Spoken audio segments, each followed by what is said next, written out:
Hi అండి. Welcome to my home kitchen. అందరూ ఎలా ఉన్నారు? బాగున్నారా? ఈరోజు మన హోమ్ కిచెన్‌లో మనందరికీ ఎంతో ఇష్టమైనటువంటి చింతపండు రసం అయితే ప్రిపేర్ చేసి చూపిస్తున్నాను. ఇది చాలా సింపుల్ అండ్ ఈజీగా ప్రిపేర్ చేసేసుకోవచ్చు. అండ్ బ్యాచిలర్స్ కూడా చాలా కమ్మగా ఈ రసాన్ని ప్రిపేర్ చేసుకోవచ్చు. వంటలు రాని వాళ్ళైతే చాలా బాగా ఈ రసాన్ని సింపుల్‌గా ప్రిపేర్ చేసేసుకోవచ్చు. ఎప్పుడైనా హెల్త్ బాగోనప్పుడు లేదా ఇంట్లో కూరగాయలు ఏమైనా తినడానికి నోటికి బాగోనప్పుడు ఈ రసం ట్రై చేసి చూడండి. వేడి వేడి అన్నంలో చాలా అంటే చాలా బావుంటుంది. ఇంకా లేట్ చేయకుండా ప్రాసెస్‌లోకైతే వెళ్ళిపోదాము. ముందుగా ఒక నిమ్మకాయ సైజు ఉండేటువంటి చింతపండుని ఒక పావుగంట వరకు నానపెట్టుకొని, గుజ్జులాగా తీసుకొని, దీన్ని మనం ఏదైతే రసం పెట్టుకోవాలనుకుంటున్నామో ఆ గిన్నెలో వేసుకోవాలి. అలాగే మీకు ఎంతైతే రసంకి సరిపడా క్వాంటిటీకి సరిపడా వాటర్‌ని కూడా యాడ్ చేసుకోవాలి. ఈ విధంగా వాటర్‌ని యాడ్ చేసిన తర్వాత ఇందులో ఒక పావు టీ స్పూన్ వరకు పసుపుని వేసుకోవాలి. అలాగే ఒక 2 టేబుల్ స్పూన్ల వరకు ధనియాలను వేసుకోవాలి. ధనియాలు మంచి టేస్ట్‌నైతే ఇస్తాయి. అలాగే ఒక ఎండుమిర్చిని మధ్యలోకి విరుపుకొని వేసుకోవాలి. అలాగే ఒక 2 టీ స్పూన్ల వరకు రసం పౌడర్‌ని యాడ్ చేసుకోవాలి. రసం పౌడర్ అనేది ఆప్షనల్ అండి. ఉంటే వేసుకోండి. నేనైతే ఇన్‌స్టంట్‌గా ప్రిపేర్ చేసి పెట్టుకుంటాను. అలాగే ఒక చిన్న నె ఉల్లిపాయని సన్నగా కట్ చేసి వేసుకోవాలి.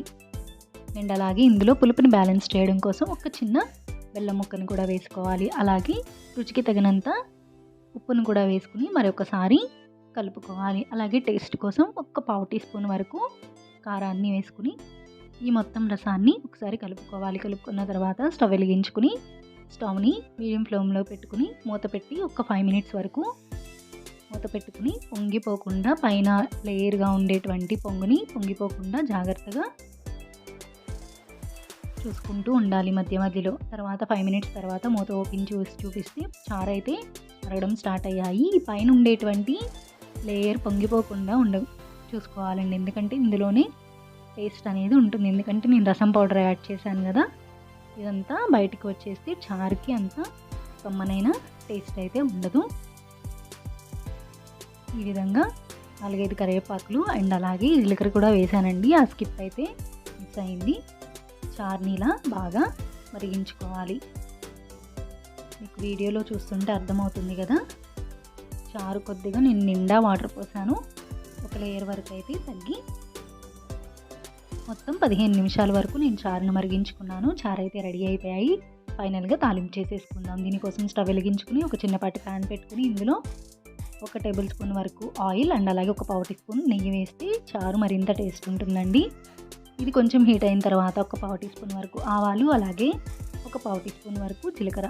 ఆవాలు చిటపటమన్న తర్వాత ఒక పావు టీ స్పూన్ వరకు జీలకర్రను వేసుకోవాలి.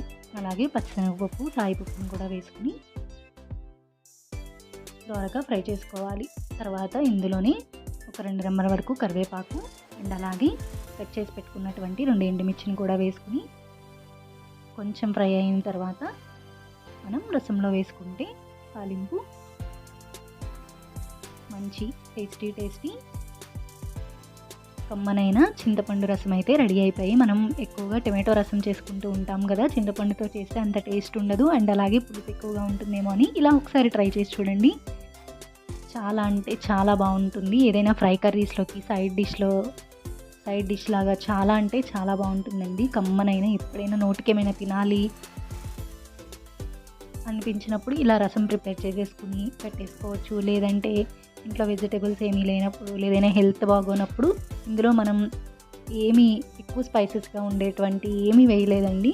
చాలా న్యాచురల్‌గా చాలా సింపుల్ అండ్ ఈజీగా చాలా కమ్మనైన పాతకాలం నాటి చింతపండు రసం అయితే ప్రిపేర్ చేసి చూపిస్తున్నాను.